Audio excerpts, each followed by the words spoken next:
What in the absolute fuss pot is going on?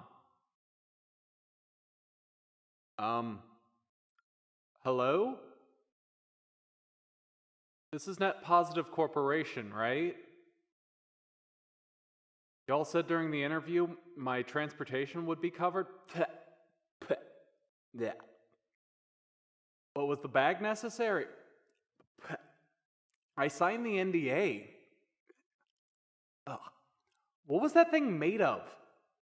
It tastes like ash and lemon. Whatever it is, it's pilling super hard. If you'd like, I can just make a satin one. That has to be part of it. That part has to happen. Am I talking to anyone? Or just to the mic? Probably the mic, right. I am at work. I am supposed to read this. Okay. Huh. Weird. Let me see. Okay. Yesterday is tomorrow's today, here at Net Positive Corporation. Welcome all to the first episode from the Net Positive Experience Recording Room. Net Positive Corporation has been working tirelessly since its foundation to provide a technically better tomorrow. Management mentioned managing the many manifold minutiae manifests missing meaningful meetings between Net Positive Corporation and our recipients at large. To mend this, NPC has hired me to mediate. Hey there, I'm Jonathan, your oral liaison. It's nice to meet y'all, each and every all. For today's episode, we will travel to the cheapest house in the cheapest town and spend some time with a recipient that always knows best, without a shadow of a doubt. The shadow of the house on the hill. This industrious riverport town sits nestled against a small forest grove. Between the western edge of the town and the edge of the tree line pokes up a steep hill. At the top of this hill sits a house. A single-story, 2-bedroom, 2-bath, furnished house, with the average number of doors and windows. The paint is peeling off the walls and rust lingers on the fence around the property, but the structure is sound. Even the front door opens without a squeak. Our recipient, Mr. Okay, this is weird. It looks like somebody surgically removed the name. There is like a perfectly rectangular hole in the copy where the name should be. I'm just gonna make up a name. Alan Smythe. Our recipient, Mr. Alan Smythe, moved into the house on the hill one morning. It wasn't a tedious move-in, as Mr. Smythe's entire life fit by design in his mid-sized SUV. You see, before implementing the move to the cheapest town, Mr. Smythe co-owned a small production bakery with a few members of his family.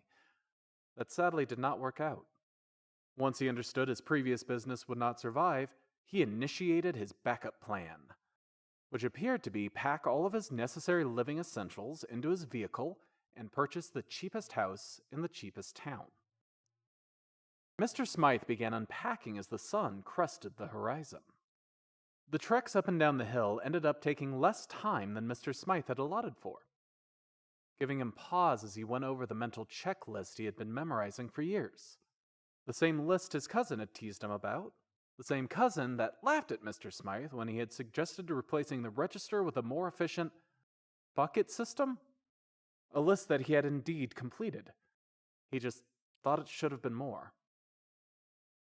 Our recipient spent the rest of the morning meticulously unpacking and organizing his minimalist belongings, stocking his fridge with single-serving pre-made meals, set up an impressive untouched spice rack and various still-sealed flavored salts, placing his cups in a cabinet above the sink, his coffee pot next to the stove, his vinyl player, records, and speakers next to the couch that sat in the small living room attached to the kitchen. With the rest of his essentials nestled away, Mr. Smythe settled onto the couch with a fresh cup of coffee and a tray of lunch. With his hoodie zipped up, he put on a pair of truly comically large headphones before resting the needle of the player on a 10-hour lo-fi hip-hop beats to study and chill to vinyl record. Mr. Alan Smythe sat engrossed, rewatching an episode of a serialized supernatural TV show during his lunch, the glow of his laptop screen encapsulating his attention completely. A recipient never noticed the house fill with an otherworldly darkness. He never noticed the chill that all of a sudden emanated through the house. He never noticed the reflection of two glowing eyes present on every reflective surface. No, by the time Mr. Smythe looked away from his computer in the early afternoon, everything had seemed to be exactly the same. Except for the small fly that had landed in his coffee while he was in his fugue state. Turned off from his previous beverage, our recipient washed the cup and went to grab a new one from above the sink. He found the cabinet empty. After a short search, finally found his cups in the cabinet next to the stove. Shaking off the confusion, our recipient tried to prepare a new cup of coffee from the coffee pot that now sat next to the fridge. Cautiously, our recipient grabbed the rubbed sage from his spice rack and poured out a small pile into a bowl. He then set the small pile of sage on fire and walked it through the house until smoke filled the interior. Once the house was adequately filled with smoke from the bowl of rubbed sage, our recipient spent the rest of the evening job searching, occasionally pausing to refill his burning pile of sage in a bowl, until the setting sun and the stress of the day releasing lulled him into passing out on the couch unexpectedly. The chirping of crickets reverberated throughout the cool night air. The hill was illuminated by left-on lights as the sun fell below the tree line. The lights of the house began flipping off one by one.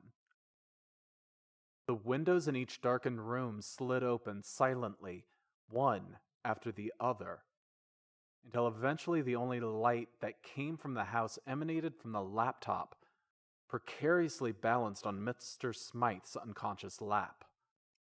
Once all of the windows had been opened, the sounds of the night receded, the cricket songs getting further and farther away. A single set of glowing eyes reflected off the glass of the now open window in front of where Mr. Smythe had been sleeping.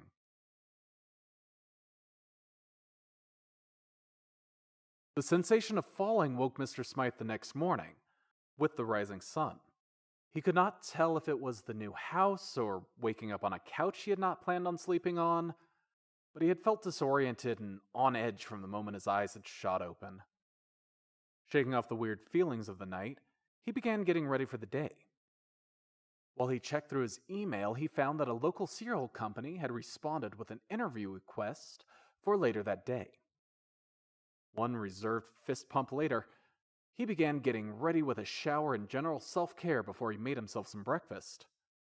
Opening his fridge, he found all of the packaging was mysteriously missing from his meals. Confused but rushed, he grabbed the first tray of food at the top of the stack and enjoyed a breakfast of beef Wellington. It was a rushed, quiet, reflective meal.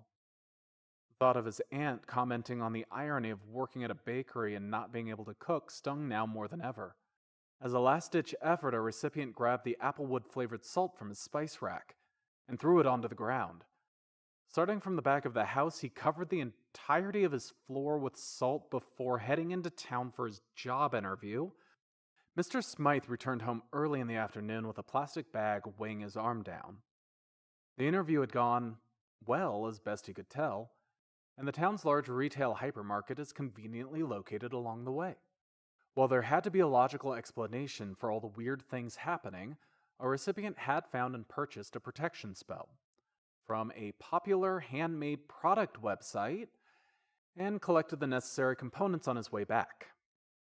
Obviously, he had just forgotten where he had placed things, forgotten that he had thrown away the identifying wrappers from all of his food, Forgotten that. Mr. Smythe opened his front door and saw the floors were spotless. His eyes traveled to the hallway where every granule of salt had been placed in an impressively neat pile in front of his room's door. The plastic bag crinkled as his grip tightened. Mr. Smythe released a validated sigh.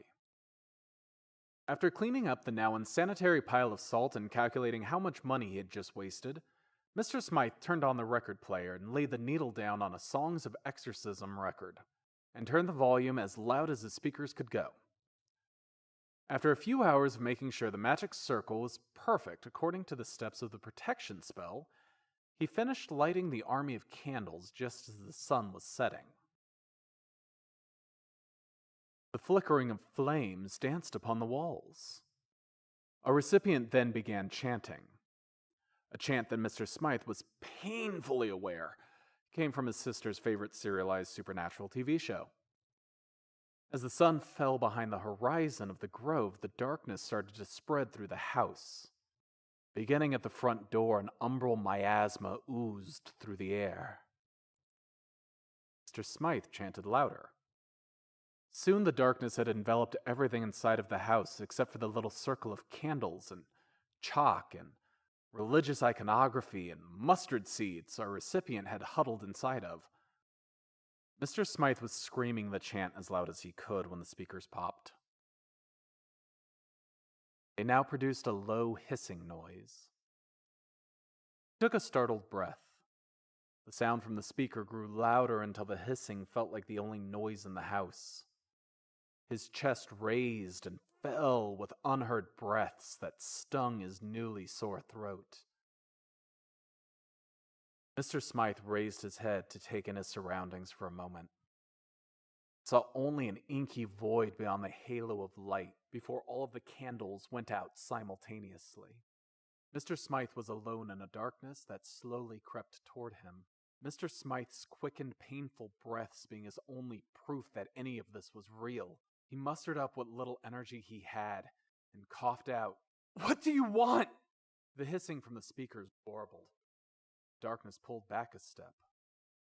Our recipient couldn't tell for sure, but his breathing became easier. "I don't have anything. I have these things," he said, gesturing wildly to where he thought his sparse belongings were. The hiss from the speakers warbled intensely. "I don't have anywhere else to go. This is my house.